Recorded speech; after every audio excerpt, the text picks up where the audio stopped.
and you heard Alex Cora say, we had to be perfect because Cam Schlitter was perfect last night.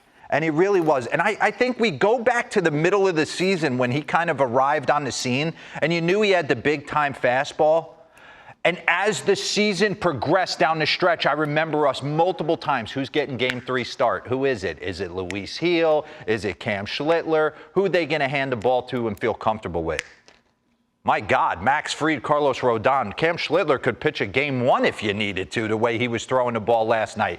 And he did it with different variations of a fastball and an unorthodox 6'7" coming downhill, riding that top rail fastball. So I want to get into it. He was mixing in a sinker last night, and we could go through it with Cam Schlitter. He had a monster season, 14 starts coming into this, a 2.96 ERA. But it was the moxie he talked about and the confidence to turn to your manager. Pause this for me real quick.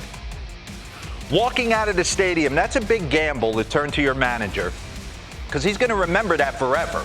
Turn to him before an elimination game and say, I got it tomorrow, Skip. It's on lockdown. Don't worry about it. And then to go out and punch 12 and do something no one's done. Booney's going to remember that forever. You think he's showing back up next year to Tampa spring training with a spot in a rotation? Yeah, already earned. I want to get in because I love his windup.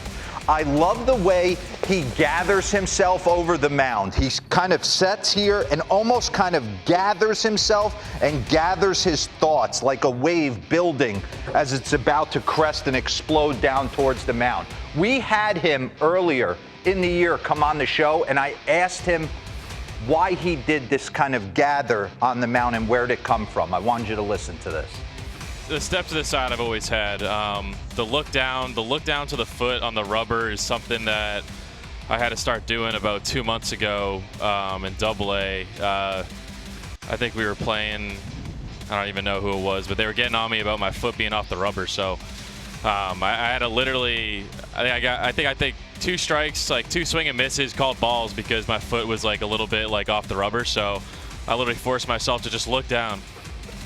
I just love the way he gathers himself over the mound and kind of, you can run this, and kind of creates this energy from 6'6", and it's different variations of a fastball. And when I watch him, he reminds me so much of Tyler Glasnow, that elite stuff. Austin Wells could kind of just set up down the middle and let his ball kind of pause this, kind of let his ball play. So I wanted to see if he comps to Tyler Glasnow, what does the arm angle look like for a guy at home plate? So imagine right here, you're imagining the pitcher throwing the baseball at you, okay? So Cam Schlitter is over here with his arm angle.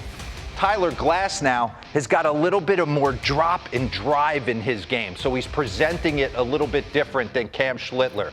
But the comp was there that I just wanted to see. And if you could, yeah, Eric Nays is in my ear right here. He's saying no one's really, from an arm angle perspective and what he presents to a hitter, no one's really throwing from that arm angle.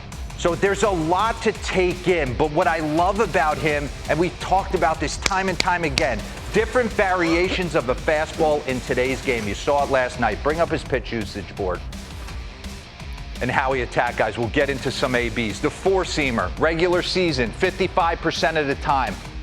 Game 3 against the Red Sox, he went down to 47. But what came in vogue last night, and you saw it early, and I don't even know if it has time to sink. It's 99 to 100 miles an hour. But guys pick up spin. You could see a different revolution on the baseball. This two-seam sinker was big for him last night. An average velo held the entire game. He came out super amped, but then he held it. I just want to take you through a few at-bats. Bregman, top first. Bregman's on anything. No one's more prepared going into a game on what he's going to do at the plate than Alex Bregman. So he gets 101 four-seam. Then he gets breaking ball middle of the plate that he fouls off. Ben Rice should make the catch. He doesn't. New life, it's 0-2. An arm side sailed cutter. Run that back for me. He showed him 3 variations of a fastball. He showed him the four-seamer. He showed him the non-competitive arm side cutter. Watch this two-seamer. This is 100. Breggs gives up on this. We have the ump cam from behind him. So click this slow for me. Pause this and click it slow. You're hitting right here. You're seeing that run away. Pause it. You're seeing that pitch angle to the outer part of the plate.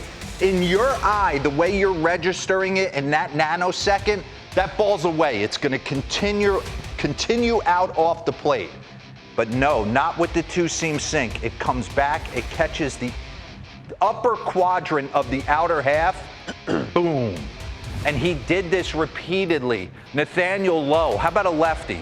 Let me take you through this. Four-seamer, 99, top of the zone. Four-seamer, top of the zone, 99. See if you chase. Now we'll tunnel off of it.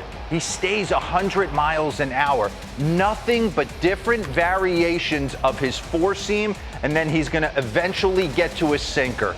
Cutter in on the hands right there. And then 101 down and away. Austin Wells, lock him up. How about Narvaez? Talk about it again, showing different variations of a heater. 99 two-seam sinking in. Slider, non-competitive, down and away, 1-1. Same thing, 2-1. Just get back in the count with your fastball. 98 sink, 99 four-seam, and now we're gonna bring it back. If he executes, he knows he can throw the same pitch. If I execute it to the glove, there's nothing Narvaez can do in that moment. And I thought that was awesome. Pause this for me before we get into the four-seam. Bring up how he held his velocity. First through the fourth inning, he was sitting 99.4. Fifth, sixth, seventh, eighth inning. Eighth inning, he's sitting 97.7. Average.